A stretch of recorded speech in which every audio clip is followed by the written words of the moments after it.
ഇസ്രയേലിൽ ഉണ്ടായിരുന്ന സമയത്ത് ഞാൻ ശ്രദ്ധിച്ച രണ്ട് കാര്യം. ഒന്ന്, അവരുടെ സാബത്ത് ദിവസമാണ്. സാബത്ത് ദിവസം എന്ന് പറയുമ്പോൾ വെള്ളിയാഴ്ച വൈകുന്നേരം ആയപ്പോൾ തന്നെ കടകളെല്ലാം പൂട്ടി. സാബത്തിനെക്കുറിച്ച് ഞാൻ ഈ ഇസ്രയേലിൻ്റെ ഈ ഇത്രയും നിശബ്ദമായ യുദ്ധകാലത്ത് ഉണ്ടാകുന്ന ഈ ഭയങ്കര സാറ്റർഡേയിലെ എൻ്റെ ധ്യാനം ടെല്ലവീവിലായിരുന്നു, തലസ്ഥാന നഗരിയിലായിരുന്നു. അവിടെ പട്ടാളക്കാരെ ഒഴിച്ച് ബാക്കിയെല്ലാം ശാന്തമാണ്. കാറുകൾ തന്നെ വല്ല ഇന്ത്യക്കാരൻ്റെ കാറും ഓടുന്നതെന്നല്ലാതെ അവരുടെ കാറൊന്നും ഓടത്തില്ല. ഭയങ്കരമാണ്. ഈ സാബത്ത് നമ്മൾ നേരിട്ട് കണ്ടപ്പോഴാണ് നമ്മൾ പേടിച്ചു പോയത്. അപ്പോഴും ഞാനൊരു വീഡിയോ ശ്രദ്ധിച്ചപ്പോൾ വെച്ച് കഴിഞ്ഞാൽ അതൊരു മലയാളി ഇട്ടിരിക്കുന്ന ഒരു ബ്ലോഗർ ഇട്ടിരിക്കുന്ന വീഡിയോ ആണ്. എന്ന് വെച്ച് കഴിഞ്ഞാൽ ഒരു കൊച്ചിന്, ഒരു യഹൂദൻ്റെ ഒരു കുഞ്ഞ്, അതിന് നെബുലൈസർ എടുക്കണതാണ്. ഈ റെസ്പിറേഷൻ്റെ പ്രശ്നമുള്ളവർക്ക് ഈ ശ്വാസം എടുക്കത്തെ നെബുലൈസർ മരുന്നൊക്കെ ഇട്ടിട്ട് ഒരു മിഷനാണത്. അപ്പോൾ ഈ മിഷൻ്റെ സ്വിച്ച് ഒരു മലയാളി അവിടെ കെയർ ടേക്കർ അവിടെ ഉണ്ട്, അവരിട്ടിരിക്കുന്ന വീഡിയോ ആണത്. നമ്മുടെ യൂട്യൂബിൽ കിടപ്പുണ്ട് ആ വീഡിയോ, നോക്കണം, നമ്മൾ ഞെട്ടിപ്പോവും. അപ്പോൾ ഈ സാബത്ത് ദിവസം ഇവരുടെ മുറിയിൽ കെയർ ടേക്കർ ഫസ്റ്റ് ടൈം അവിടെ ചെല്ലണതാണ്. ആദ്യമായിട്ട് അവിടെ ചെന്നിട്ട് ആ വീട്ടിലാവത് അവർ വേറെ ഒരു വീട്ടിൽ ജോലി ചെയ്യുമായിരുന്നു.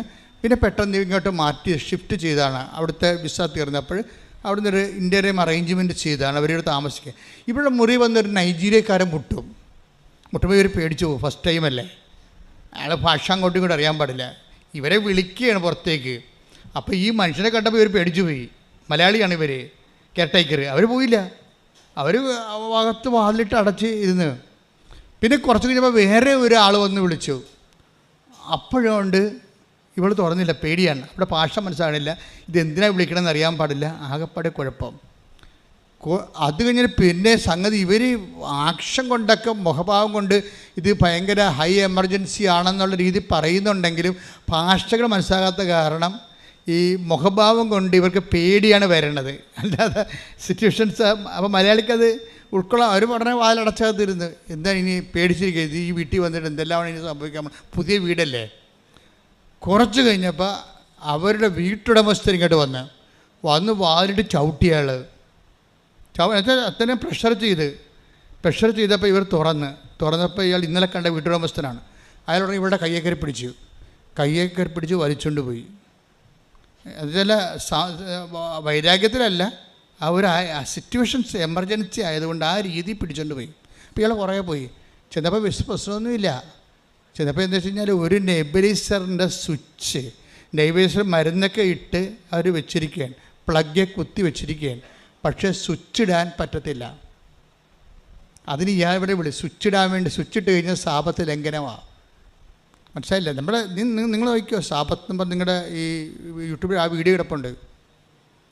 സ്വിച്ച് ഇട്ട് കഴിഞ്ഞ് എന്നിട്ട് ഈ മലയാളി ലേഡിക്ക് സാബത്തില്ലല്ലോ, അവരെ വിളിച്ചുകൊണ്ട് പോയി കുഞ്ഞിൻ്റെ വായിൽ വെച്ചിരിക്കുന്ന ഈ മൗത്ത് പീസിൽ ഈ മോട്ടർ ബേസ്ഡ് ആയിട്ടുള്ള ആ മരുന്ന് കയറാൻ വേണ്ടി സ്വിച്ച് ഇടാൻ വേണ്ടി വിളിച്ചുകൊണ്ട് പോയതാണ്. സ്വിച്ച് ഇട്ട് കഴിഞ്ഞാൽ സാബത്ത് ലംഘിക്കും.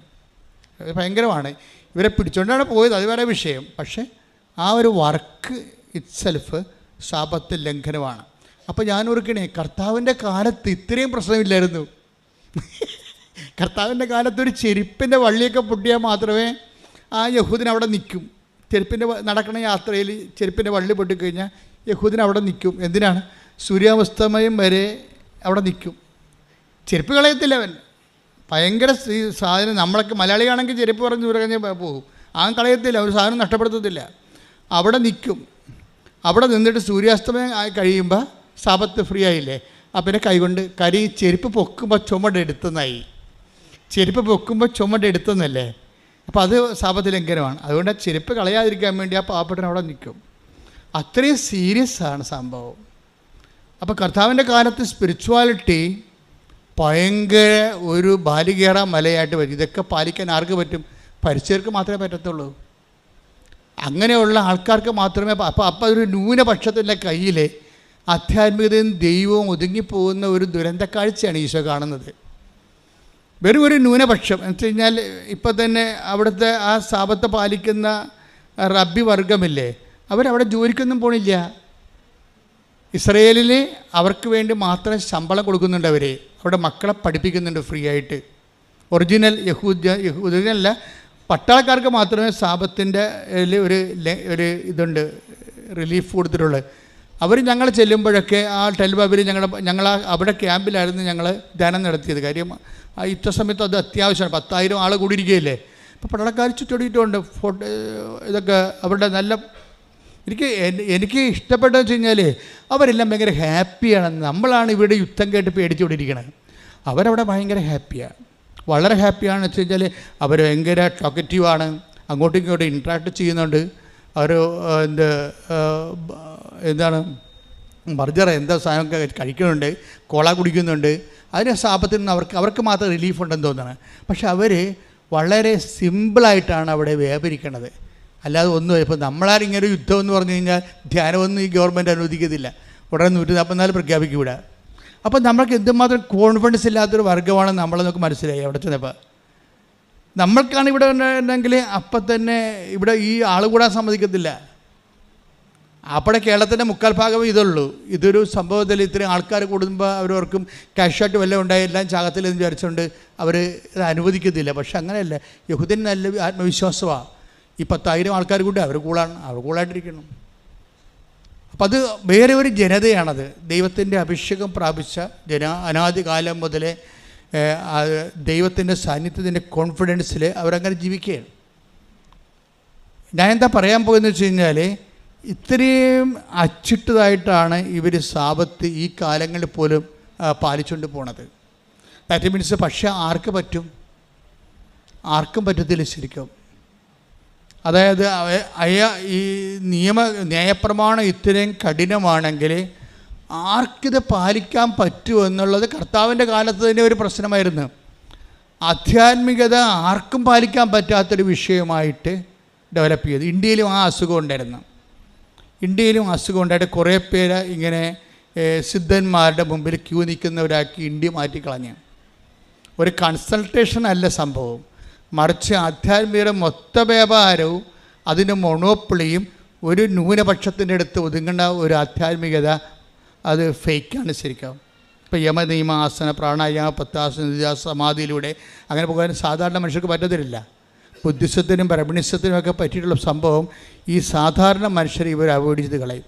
ഇതുതന്നെയാണ് ഫരിസേയസത്തിന് സംഭവിച്ചത്. സാധാരണ മനുഷ്യർക്ക് ബാലികാല മലയാക്കിയത് മാറ്റും, അപ്രാപ്യമാക്കി കളയും. അപ്പോൾ മറ്റവർ പറയണ ദൈവാനുഭവങ്ങൾ മാത്രമേ അതിൻ്റെ അപ്പക്കഷ്ണം കൊണ്ട് ഇവർ എറിഞ്ഞു കൊടുക്കുന്ന അപ്പക്കഷ്ണം കൊണ്ട് ഇവർ സതുപദേശങ്ങളെ കൊണ്ടൊക്കെ ഇവർ ജീവിക്കേണ്ടി വരും. അപ്പോൾ മനുഷ്യൻ 1% മാത്രം ദൈവത്തിൻ്റെ ബ്രാൻഡഡ് ആയിട്ടുള്ള സ്പിരിച്വൽ ഫാദേഴ്സായിട്ട് മാറും. ബാക്കി 99% എപ്പോഴും ഇവരുടെ ഭിക്ഷാന്തഹികളായിട്ട് ഇവർ ഒരു ആധ്യാത്മിക അടിമവർഗം സൃഷ്ടിക്കപ്പെടും.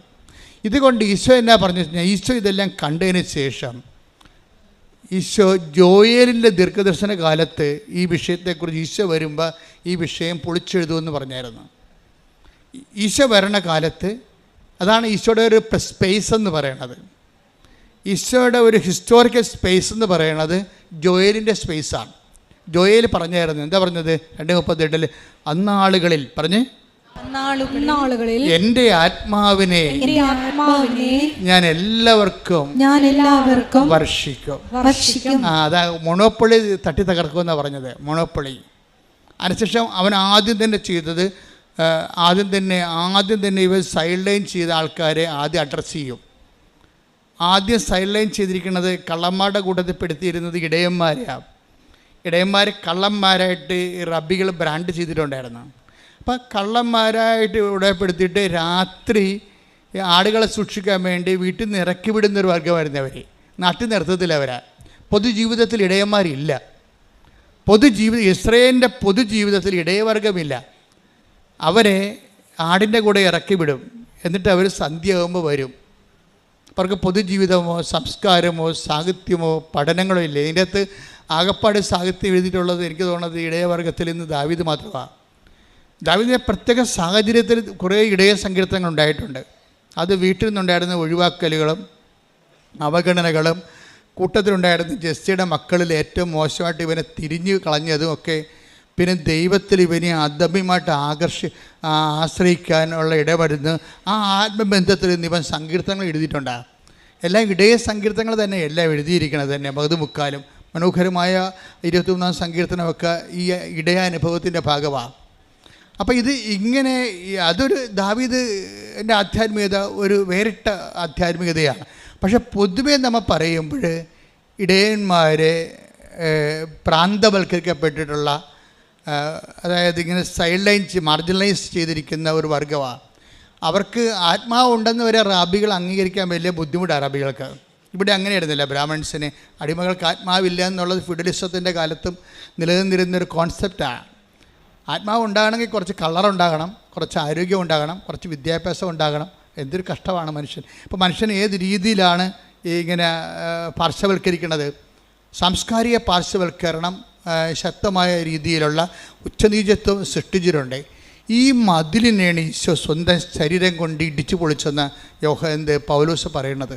എല്ലാത്തിനെയും ഇങ്ങനെ മനുഷ്യനെ അസ്പർശ്യമാക്കാൻ വേണ്ടി കെട്ടിയുയർത്തിയിട്ടുള്ള സാംസ്കാരിക മതിലുകൾ, പിന്നെ അപ്പാർത്തീഡിൻ്റെ മതിലുകൾ, വർഗ വിശ്വാസഭേദത്തിൻ്റെ മതിലുകളെ എല്ലാത്തിനും ഈശോ അതെല്ലാം പരിഹാരം ചെയ്തുകൊണ്ട്, ശരീരത്തിൽ പരിഹാരം ചെയ്തുകൊണ്ട്, ശരീരത്തിൽ മരിച്ച് ശരീരത്തിൽ ഉയർത്തെഴുന്നേറ്റുകൊണ്ട് ഇത് ആധ്യാത്മികത മുഴുവനും അവൻ്റെ നാമത്തിൽ ആശ്രയിക്കുന്ന ആർക്കും സൗജന്യമായിട്ട് കിട്ടാൻ പറ്റുന്ന രീതിയിൽ ഈശോ വിപ്ലവകരമായൊരു മാറ്റം ഈ മേഖലയിൽ ഉണ്ടാക്കിയെടുത്തുകൊണ്ട് തന്നെയാണ് അവൻ എന്നും സ്തുതിക്കപ്പെടേണ്ടവനായി മാറണത്. സ്തുതിക്കട്ടെ. ഹല്ലേലൂയ, ഹല്ലേലൂയ, ഹല്ലേലൂയ, യേശുവേ ഹല്ലേലൂയ, ഹല്ലേലൂയ, ഹല്ലേലൂയ, യേശുവേ ഹല്ലേലൂയ.